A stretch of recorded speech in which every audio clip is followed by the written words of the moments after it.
Hi everyone, I am Chhavi. Welcome back to Chhavi's notes. Okay, देखो, जब भी हम बेसिक स्ट्रक्चर के बारे में बात करते हैं, basic structure of the constitution की जो डॉक्ट्राइन है उसके बारे में बात करते हैं, हमें हमेशा ध्यान आता है Keshavananda Bharati versus state of Kerala.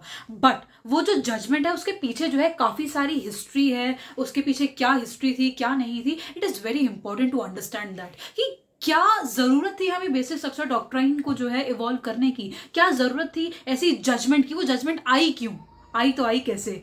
तो वो सारी हिस्ट्री इस वीडियो में हम इन डेप्थ जो है जानेंगे। So the topic of today's video is judicial evolution of the doctrine of basic structure. Okay, देखो जजमेंट्स तो हैं, उससे पहले काफी सारी कामेश्वर प्रसाद है, शंकरी प्रसाद है, सज्जन सिंह की जजमेंट है, आईसी गोलकनाथ की जजमेंट है, एंड देन हमारा जो है लैंडमार्क जजमेंट 13 जज बेंच जो है केशवानंद भारती केस आता है। बट उससे पहले भी there is a history. So let's study the history of judicial evolution of the doctrine of basic structure. देखो, पहले क्या हुआ था कि हमारा जो है हम आजाद हुए थे, we got independence. So constitution जो है आया था फोर्स में। उस टाइम पर there were fundamental rights and DPSPs. DPSPs means directive principles of state policy. So at that time when we gained independence, when India gained independence, at that time on one hand some fundamental rights and on the other hand some DPSPs were found to be in conflict with each other. Not now, but at that time apparently they were found to be in conflict with each other, and that's why the controversy arose. क्या था कि fundamental rights, for example article 14, article 13 clause 2, article 32 and primarily article 19(1)(f), fundamental rights on one hand, and on the other hand DPSP such as article 37, article 38, article 39 clause B, clause C, they both were found to be in conflict with each other at that time, not now, at that time. So as we know that initially our India gained independence and constitution was enacted, so there were major reforms which were needed. Reforms in the sense कि देखो, अभी ताजा जो है हम आजाद हुए हैं, अभी नए जो है आजाद हुए हैं, तो उस टाइम जो है काफी रिफॉर्म्स की रिक्वायरमेंट थी। रिफॉर्म्स की रिक्वायरमेंट कैसे थी कि देखो, हमें अब जो है रिफॉर्म्स लाने हैं तो हमें स्कूल्स कॉलेजेस भी चाहिए, हमें डैम्स भी बनाने हैं, हमें जो है बहुत सारे इंफ्रास्ट्रक्चर डेवलपमेंट करनी है हमारे इंडिया में। अब इंफ्रास्ट्रक्चर डेवलपमेंट करें तो करें कैसे? वो इंफ्रास्ट्रक्चर डेवलपमेंट के लिए हम जो है फर्स्ट 5 ईयर प्लान लेके आए थे। फर्स्ट 5 ईयर प्लान जो था उसका जो मेजर फोकस था, the focus was on agriculture. What agriculture? कि उस टाइम पर जो जमींदारी सिस्टम, बेसिकली जो वहां पे उस टाइम पे जो है जमींदारी सिस्टम होता था। क्या होता है जमींदारी सिस्टम में कि one zamindar used to have thousands of acres of land, and एक पर्सन के पास जो इतनी सारी लैंड होती थी तो उससे होता क्या था, उससे जो है it resulted into inactivity, unproductivity और sufferings of the landless farmers. भाई, एक जमींदार के पास तो इतनी ज्यादा पावर है कि इतनी ज्यादा लैंड है कि वो उस पर जो है पूरी खेती बाड़ी भी नहीं कर पा रहा, वो जो है उसको पूरा यूटिलाइज भी नहीं कर पा रहा, और एक जगह जो है लैंडलेस फार्मर है जिनके पास कुछ भी नहीं है, and they are being suppressed, they are being basically उनके ऊपर जो है मतलब एट्रोसिटीज होती थी। So the focus of this first 5 year plan which was on agriculture. So focus जो था हमारा basically that was on basically abolition of the zamindari system. Zamindari system कैसे? यहाँ पर जो है इतने सारे जो लैंड है एक पर्टिकुलर जमींदार के पास, जिसकी वजह से जो है इनएक्टिविटी हो रही है और प्रोडक्टिविटी नहीं हो रही है, अनप्रोडक्टिविटी हो रही है। So that's why first 5 year plan आया था। Then came Bihar land reforms act. Bihar land reforms act जो आया उसका फोकस क्या था? The focus was acquisition of land. Acquisition of land कैसे? कि हमें जो है रिफॉर्म्स लाने हैं तो उसके लिए हमें लैंड तो चाहिए। अब स्कूल्स बनाने हैं, कॉलेजेस बनाने हैं, डैम्स बनाने हैं, बहुत सारी चीजें, इंफ्रास्ट्रक्चर, हॉस्पिटल्स बनाने हैं, बहुत सारी चीजें बनानी है, तो उस चीज के लिए हमें लैंड तो चाहिए ना। हम ऐसे कहीं पर भी जो है हवा में तो नहीं बनती हैं चीजें। स्कूल जो है, स्कूल के लिए भी लैंड चाहिए, बहुत सारी चीजों के, हॉस्पिटल्स, इन सारी चीजों के लिए लैंड चाहिए। सो अब गवर्नमेंट जो है वो लैंड लाए तो लाए कैसे? सो उसके लिए हमें जो है जो जमींदार थे उनकी जो है लैंड जो है हमें एक्वायर करनी थी। कैसे? इसको जो है it was the abolition of zamindari system also. कैसे कि हमें लैंड एक्वायर करनी है, so that's why it was abolition of zamindari system. अब आ जाते हैं मेन मुद्दे पर. सो मेन मुद्दा हमारा ये था कि देखो fundamental right, on one hand we were having fundamental right that is right to property, and on the other hand we were having DPSP which stated that there has to be equal distribution of resources, there has to be non concentration of economic wealth. So ये सारी चीजें थी. And at the same time, we were having Article 13 Clause 2, which was saying that Parliament cannot make any law which will take away the fundamental right of the citizens. So basically, Article 13 Clause 2 was prohibiting infringement of any fundamental right.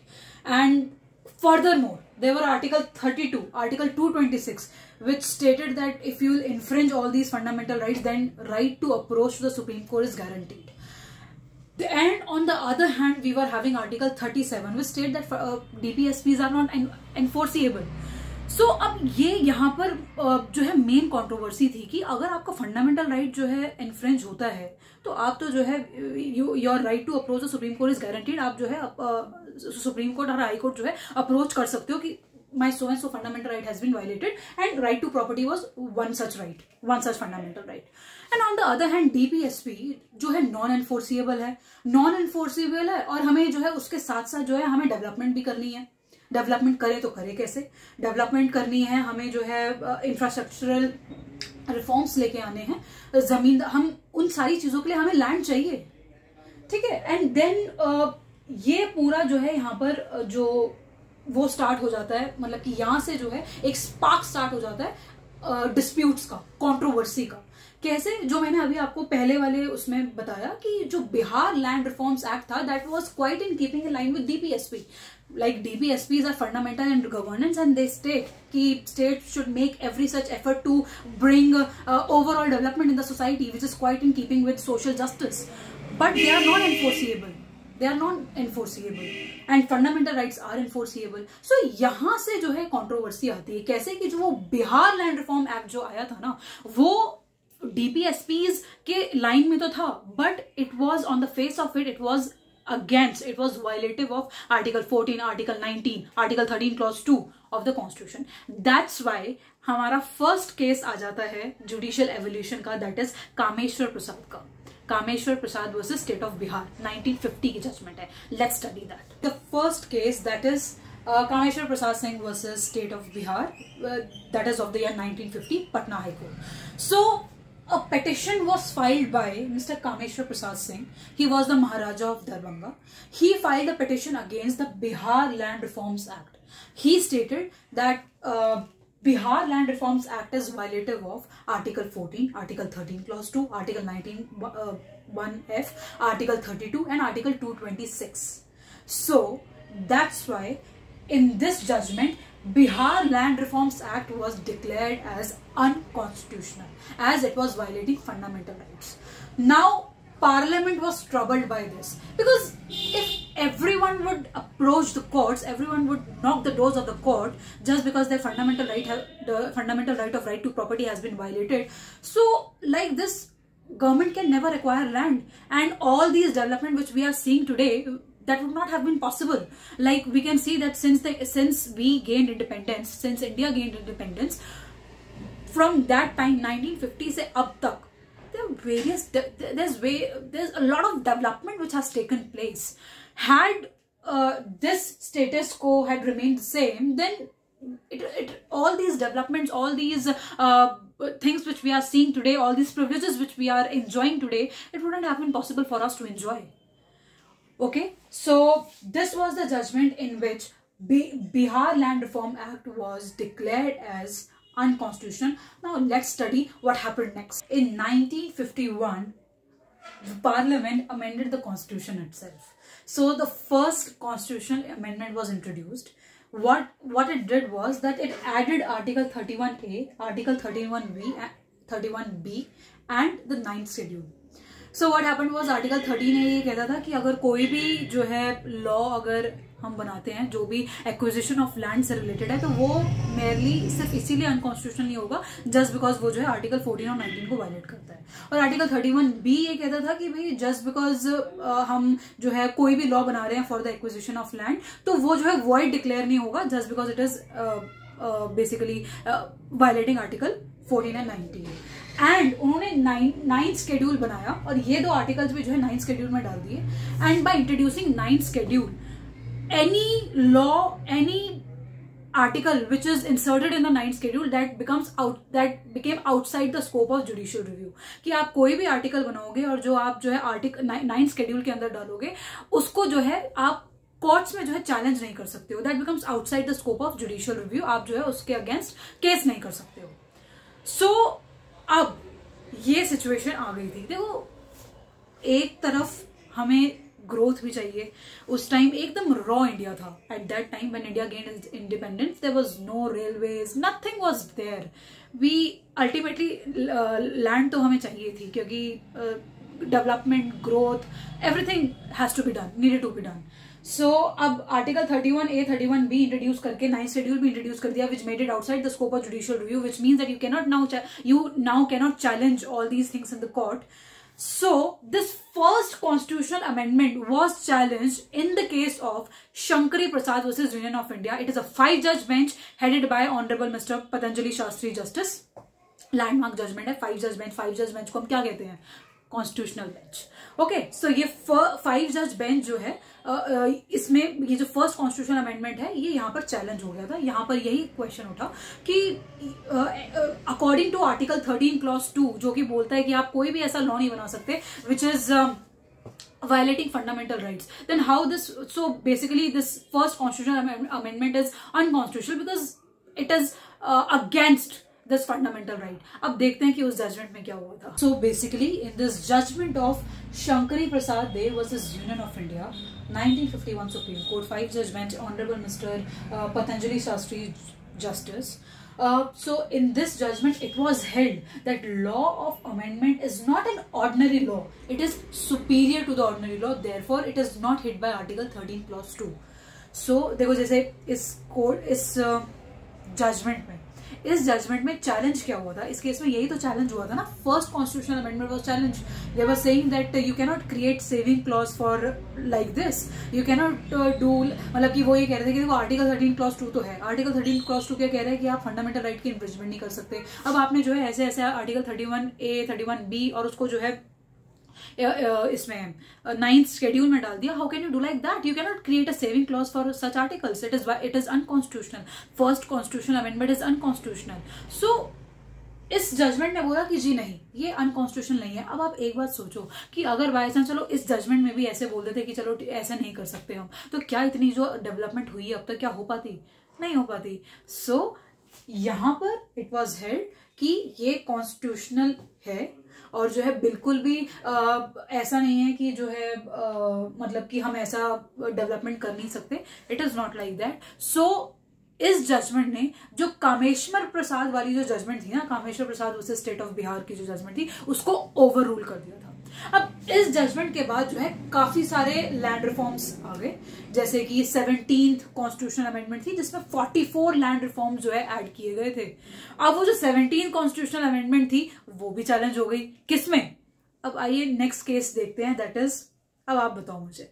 Okay, 1 2 3. Okay, so the name of the judgment is Sajjan Singh versus state of Rajasthan. It is of the year, yes, 1 2 3, 1964.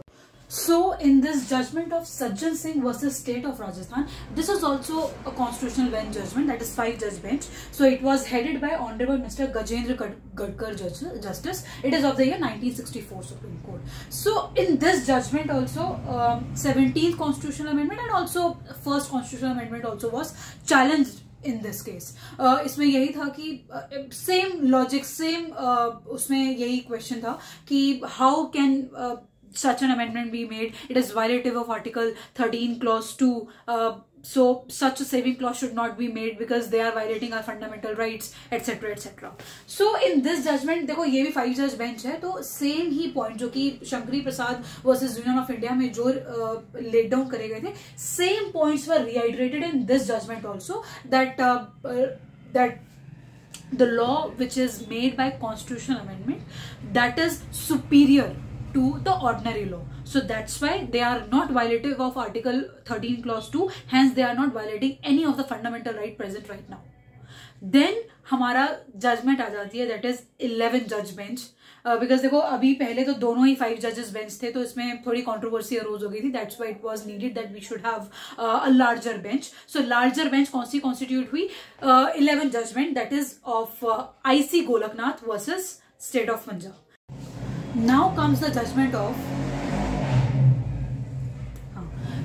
Judgement of IC Golaknath versus state of Punjab. It is 11 judge bench, Honorable Mr. K. Subbarao Justice. Okay, so 11 जज bench का justice है यहाँ पे के सुब्बाराव, के का जो full form है that is Coca Subbarao justice, honourable mister Coca Subbarao justice. तो देखो यहाँ पर इस जजमेंट में it was held that amendment is also an ordinary law. जैसे हम पहले सुनते आ रहे थे पहले की जजमेंट्स पे, वहां पर होता था कि देखो law of amendment is superior law, so it cannot be equated to ordinary law, so it is not violative of any of the fundamental right, so it is not hitting article 13 clause 2।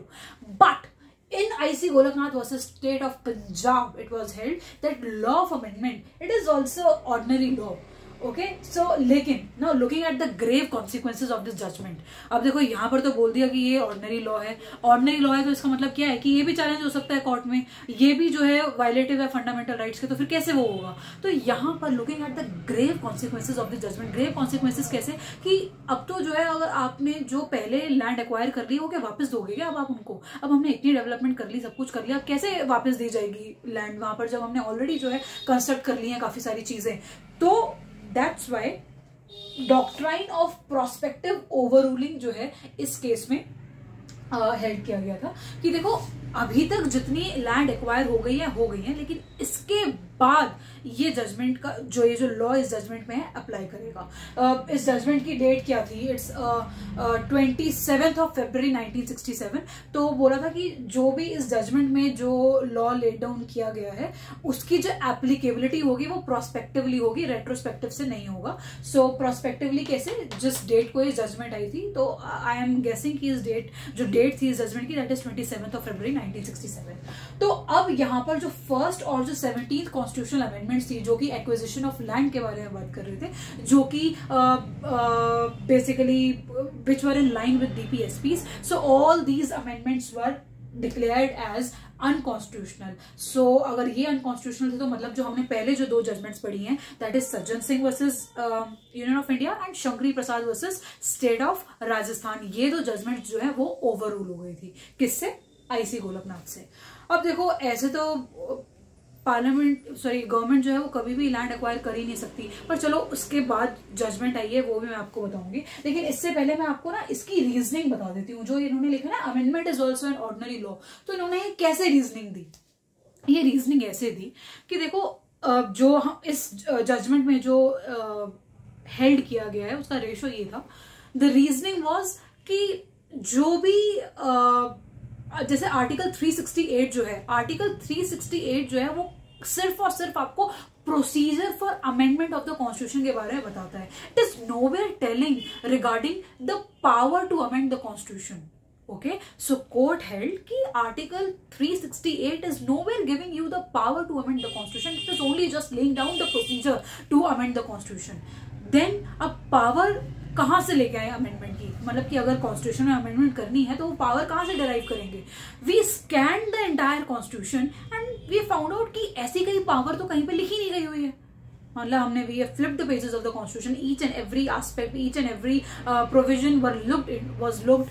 So we found that there is no such provision which is talking about the amendment of the constitution. Now how should we amend? Then we scanned the list जो कि 7th schedule में जो 3 list है, list 1, list 2, list 3, वहां पर भी हमें ऐसे कोई अमेंड या फिर अमेंडमेंट जैसा वर्ड कहीं पे दिखा नहीं। तो then we referred entry 97 of list 1। Entry 97 जो है वो रेसिडुअरी लिस्ट के बारे में बात करती है। रेसिडुअरी लिस्ट मतलब कि जो भी चीज पूरे कॉन्स्टिट्यूशन में कहीं पर भी नहीं मेंशन्ड है हम वो यहां से ले सकते हैं। तो अब जो ये लिस्ट है वो आप आइसोलेटेड तो आप नहीं पढ़ सकते, it has to be read with some article. तो हमने किस आर्टिकल के साथ इसको पढ़ा? हमने आर्टिकल 245 ऑफ द कॉन्स्टिट्यूशन के साथ इसको हमने पढ़ा। आर्टिकल 245 जो है वो बोलता है subject to the provisions of this constitution, ठीक है। अब लेटर ऑन आप पढ़ोगे कि ये जो पावर थी सोर्स ऑफ अमेंडिंग जो थी वो एक्चुअल में आर्टिकल 246 में है, वो लेटर ऑन ये करेक्शन मेड हो गया था। बट इस जजमेंट में हमने क्या करा कि वो जो लिस्ट जो थी, list 1 entry 97 list 1 of 7 schedule, उसको हमने रीड करा किसके साथ? आर्टिकल 245 के साथ। और आर्टिकल 245 में लिखा हुआ था subject to the provisions of this constitution. तो जब हम बात कर रहे हैं subject to the provisions of this constitution, तो आर्टिकल 13 क्लॉज 2 भी इसी कॉन्स्टिट्यूशन का वो है प्रोविजन है। और जो अमेंडमेंट है, अमेंडमेंट की पावर कहीं पे है नहीं, तो that's why this amendment is also an ordinary law as same as article 13 clause 2. Then comes the landmark decision. देखो पहले वाली भी landmark से थी, but this is 13 judge bench, largest bench constituted till date. तो इसमें जो है 7:6 की रेशो थी। So the only honorable judge who sided with the majority, मतलब who was the main reason why this judgment became 7:6, that the name of that judge is Honorable Mr. H.R. Khanna justice. और जो जो मतलब कि जिन्होंने deliver करी थी ये judgment, that is honourable mister SN. Sikri justice. SM. की जो फुल फॉर्म है that is Sarv Mittra, MITTRA, Sarv SARV MITTRA, Sarv Mittra. So देखो ये वाली जो केशवन था, हम जो है जब ये जजमेंट सुनते हैं तो हम हमेशा होता है Keshavananda Bharati versus state of Kerala के, तो ऐसा नहीं है। इसका जो फुल नेम है that is his holiness Keshavananda Bharati Shri Padagal Guru versus state of Kerala. देखो his holiness Keshavananda Bharati Shri Padagal Guru versus state of Kerala, it is 1973। जो डेट ऑफ द जजमेंट है, date of the judgment is 24th of April 1973। 13 judge bench, 7:6. The main judge who was who sided with the majority was Honorable Mr. H.R. Khanna, and this judgment is the author of this judgment is Honorable Mr. S.M. Sikri, Chief Justice. Okay. अब एक और जो बात यहाँ पर ये है कि देखो ये वाली जो जजमेंट है ना, इसमें बहुत सारी जजमेंट, 4 जजमेंट्स थी जो कि कंसोलिडेट हुई थी। 4 जजमेंट्स कंसोलिडेट होकर जो है ये एक जजमेंट थी। Coal mining, Sethia mining, something, मतलब थी जजमेंट्स। मैं वो जो चारों की जो जजमेंट्स है ना जो कंसोलिडेट हुई थी इस जजमेंट में, मैं वो डिस्क्रिप्शन में आपको डाल दूंगी। और जो 13 जजेस बेंच हैं वो आप देख लेना कि कौन थे। अगर मेरे को वो हुआ तो मैं वो भी ऐड ऑन कर दूंगी डिस्क्रिप्शन में, ठीक है। सो ये याद रखना कि इस जजमेंट में 4 जजमेंट्स कंसोलिडेट हुई थी, 4 केसेस कंसोलिडेट हुए थे, कंसोलिडेट होके तब एक ही जजमेंट आई थी, ठीक है। अब यहां पर इस जजमेंट में क्या हुआ, इस जजमेंट में जो IC गोलकनाथ का जो केस था that was overruled. What was held in this case was, it was held कि देखो कुछ भी हो जाए, the basic structure of the constitution cannot be amended। इसने ओवरऑल तो कर दी, ये बोला कि देखो बहुत सारी चीजें इसमें हेल्ड हुई थी, जैसे फॉर एग्जांपल कि क्या फंडामेंटल राइट्स अमेंड हो सकते हैं क्या। So it was held, yes fundamental rights are amendable, but the basic structure of the constitution can not be amended. Fundamental rights आप कर सकते हो, लेकिन कुछ फंडामेंटल राइट्स जो ऐसे हैं जो कि बेसिक स्ट्रक्चर फॉर्म करते हैं कॉन्स्टिट्यूशन के, that can not be amended. तो जो कि honourable mister HR Khanna justice जो है, उन्होंने भी अपनी जजमेंट में लिखा था कि देखो basic structure of the constitution can not be amended, वो ठीक है, but right to property is not the basic structure of the constitution. It was declared by honorable HR Khanna, that's why he sided with the majority. तो ये चीज held हुई थी। फिर बाद में और भी चीज थी, उन्होंने भी यही बोला कि देखो लॉ ऑफ अमेंडमेंट जो है that is superior law as compare to article 13 clause 2 overrule करी थी। तो this was held in this judgment. अब यहाँ पर जो है वो सारी की सारी कंट्रोवर्सी जो है that was put to rest. कैसे, पहले हमने देखा कि कामेश्वर प्रसाद, देन 5 जजेस बेंच की जो है 2 जजमेंट्स थी, एक शंकरी और देन सज्जन, देन 11 जज बेंच आ गया। 11 जज बेंच इतना बड़ा बेंच था जिसमें इतनी ऐसी जजमेंट पास कर दी जिसकी वजह से हम जो है कभी भी लैंड एक्वायर ही नहीं कर पाते। तो एक 13 जज बेंच तो जो है बनता था, ठीक है। 13 नहीं होता तो 6-6 हो जाता, फिर 6-6 तो फिर दोबारा जो है कंट्रोवर्सी जो है सस्टेन रहती। तो ये जो 13 जज बेंच है, जो कि अभी तक की लार्जेस्ट बेंच है, यहाँ पर जो है सब कुछ सॉल्व हो गया था। यहाँ पर बेसिक स्ट्रक्चर अमेंड नहीं हो सकता है। केशवानंदा भारती वाला जो नहीं आईसी गोलकनाथ वाला जो केस था, दैट वाज ओवररूल्ड। तो यहाँ पर एवरीथिंग वाज सेटल्ड। अब बात आती है एक और चीज की। देखो, इससे पहले और भी चीजें आई थी, जैसे कि जब ये इश्यूज चल रहे थे, अब मैं इनसे हटके एक पैरेलल जो इश्यूज चल रहे थे मैं उसके बारे में बता देती हूँ। तो उसके बारे में क्या था, उसके बारे में ये कि जब ये इश्यूज चल रहे थे ना, तो एक क्वेश्चन, ये एक कंट्रोवर्सी ये भी थी कि हम जिसकी लैंड एक्वायर कर रहे हैं, the land which we are acquiring, what kind of a compensation we have to give to those persons whose land we are acquiring. तो पहले I guess it's the 4th constitutional amendment, 4th constitutional amendment of the year 1953। 4th constitutional amendment थी 1953 की, जिसमें ये held किया गया था कि आप जो है कैसे कितनी भी कंपनसेशन दे सकते हो, जितना आपका मन चाहे। तो parliament was very happy with that. क्यों? अब तो जो है जरूरी थोड़ी है कि कितना आर्बिट्रेरली कितनी कंपनसेशन दो, जितना हमारा मन करेगा हम उतनी कंपनसेशन देंगे। तो लेकिन उसके बाद जजमेंट्स आई, कैसे RC Cooper versus union of India की जजमेंट आई, जिसको हम बैंक नेशनलाइजेशन, मतलब कि आरसी कूपर उसका फुल फॉर्म है Rustom Cavasji Cooper versus union of India, जिसको हम बैंक नेशनलाइजेशन केस भी कहते हैं। ये भी 11 जज बेंच है, और इसकी जो रेशियो, जैसे इसकी तो 7:6 थी ना, उसकी थी 10:1। हाँ, 10:1 की वो थी वो। तो उसमें ये हेल्ड किया था कि no, compensation has to be just, fair and equitable and reasonable compensation. ऐसे ही एक और जजमेंट आई थी, दैट इज माधव राव सिंधिया करके, जिसको हम माधव राव सिंधिया वर्सेस समथिंग, जिसको हम प्रीवी पर्सेस केस भी कहते हैं। तो उसमें भी यही सेम चीज हेल्ड करी गई थी, no, that the compensation should not be arbitrarily, it has to be just, fair and reasonable compensation. कि आप जिनकी लैंड एक्वायर कर रहे हो, आपको उनको जो है फेयर और रीजनेबल कंपनसेशन तो आपको देनी पड़ेगी। You can not do exploitation like that. Okay, so this was all for today's video. I hope everything is clear to all of you. I think ये जो judicial evolution of the doctrine of basic structure जो है, पूरी history इस doctrine की और everything आपको जो है अच्छे से तो समझ आ गया होगा। आया नहीं आया? आई होप आ गया है। और अगर फिर भी अगर नहीं आया, तो अगर कोई भी इशू हो तो please let me know in the comment section below. Till then, thank you so much, bye bye.